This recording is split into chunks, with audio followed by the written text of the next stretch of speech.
Yo, what's up everybody? How you doing? Ogadi Top in the building. Now listen, I've seen the story that's happening for Diamond Platinums, Willy Paul, the Furaha City Festival that was happening, and there's a lot I could say. However, I don't have a lot of information on what really happened. So what I'm gonna talk about is from what I can see. All right. So a few things off the cuff. One, we can see that Willy Paul wasn't treated well. Okay, as an artist, leave alone even me Kenyan artists, whatever. As an artist, first of all, we have to respect artists. No matter which type of artist it is, whether it's a DJ, it's a dancer, it's an acrobat, it's an MC, it's whatever. Artists need to be respected. All right. So that one goes without saying. All right. Now, okay, the organizers and the management and everybody, we could have done better. Let's take it as a learning curve. Let's do better. Let's reach out to Willy Paul, apologize, make amends. The guy is amazingly talented, and even if he wasn't, he's an artist and he needs respect. So let's respect the art. Then now let's come back to Kenyans. So Kenyans, let's see how we respect our own. Kenyans don't really do that really well. They always like to embrace outsiders more than their own. All right, so Kenyans, we can do better. Okay, and the reason why even the security guard, bouncers and everybody, they were harassing Willy Paul, forgetting huyo mse mwingine amekuja na anaenda, mtabaki hapa na Willy Paul, na next time Willy Paul anafanya event yake mnaenda kutafuta job huko, and you are our brothers, like sino tuko hapa tunabaki. It's the same thing that used to happen during the Wakoloni era. Like you'd find like Africans were snitching on Africans to the colonialists. You know, they're holed up in such a place, they're hiding in such a place. There were snitches, and we know most of them who were snitches, and they later became some of our leaders in this country. But they were snitches. They were snitching on other Kenyans when Mauma was happening. They were snitching on Akina Dedan Kimathi and the rest. So that is a habit that most Kenyans have, and it's always been there, and we can do better. All right. However, this is what I wanted to talk about. I've seen the reaction online from other influential individuals to artists to everybody, and guys, we're doing a wrong thing, okay? What is the wrong thing we are doing? We've already concluded and we've already started dissing Diamond, and we don't know what really happened. You and I don't know what happened. I always say this thing all the time, man. When you see something online, there's always an agenda to it, and there is the truth. Then there is the side of the story of the person who's talking, and then there's the side of the story of the other person who is not talking. And even if they talk, they might as well just say the side of the story that fits their agenda. We don't know the truth. Even Willy Paul doesn't know why what was happening. Or maybe he knows. We don't know. Maybe Diamond doesn't even know what has happened. Maybe the truth of the story was the guy wasn't paid what they agreed. I've seen it happen in Mombasa. There's a time I used to work at QFM. Then QFM called Diamond to perform in Mombasa. And when he got there, he couldn't perform because they had not given him the money that he wanted. So when they managed to get the money that he wanted, wakampelekea kwa room yake, akasema tulikuwa nimelewana dola. Lakini hizi Kenya shillings, wanaambia hapana, si ndio hii imefika nini? Hapana, tulikuwa nimelewana dola. Do you know Akina Otoyo, Ron Clifford did, and everybody asked them, they can corroborate this story. They had to go and wake up Joho so that Joho can give them dollars equivalent to the amount of money that Diamond was to be paid, so that Diamond can get on stage. It was so bad, all the artists who were getting on stage walikuwa wanapigwa na machupa, wanarushiwa na mavitu. Mombasa, it happened. Venye Diamond alipatiwa pesa yake, it was already getting in the wee hours of the morning. I think it was like 5 or 6 in the morning or something. Akapewa pesa zake. Diamond akasema haya, nipatie microphone basi mimi fanye shughuli yangu.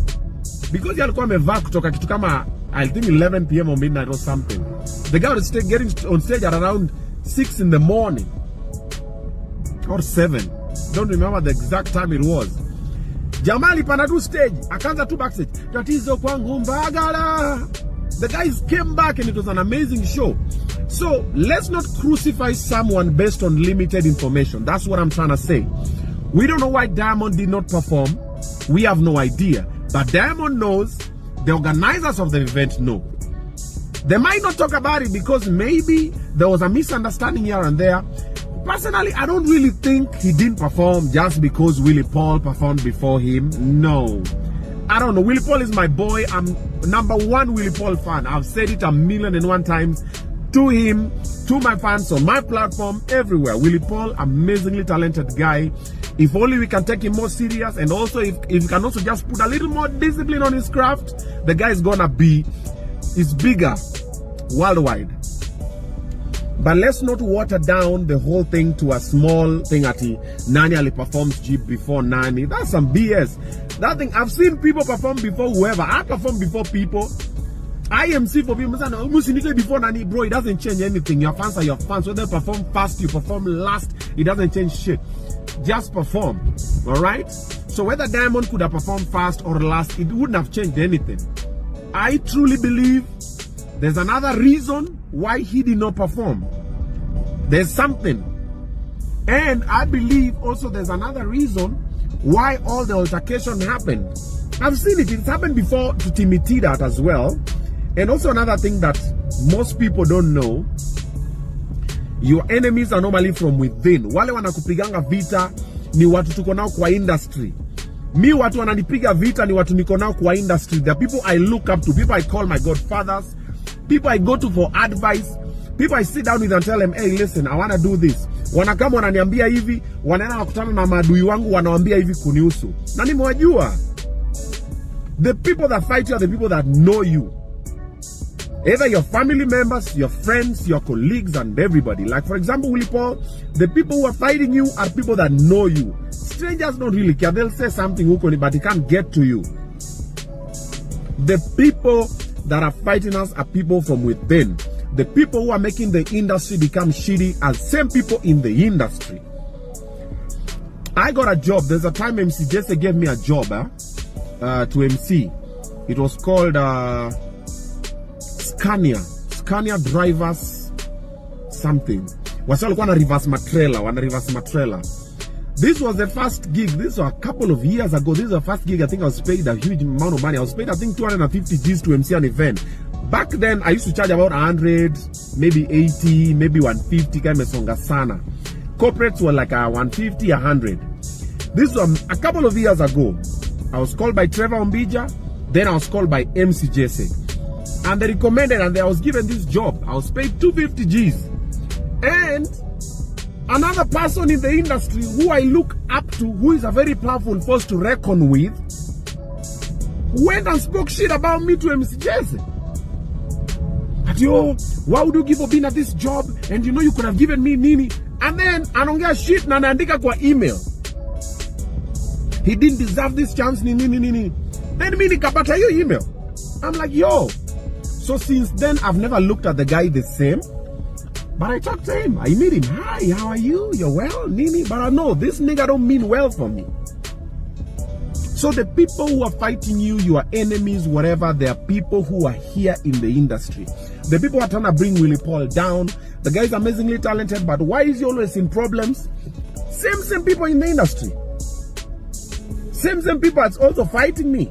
Same people. They're called the gatekeepers. When you become big, they don't understand how you're big without going through them. They want you to go through them. They want you to hustle, to always kiss ass, ask them for permission to do shit. Same with me, I do my shit, man. I wake up today, I want to do something, I'll do it. It's a good thing, it's a kind thing, it's gonna make a couple of people happy, it's gonna put money in some people's pocket and my pocket. I'll do it.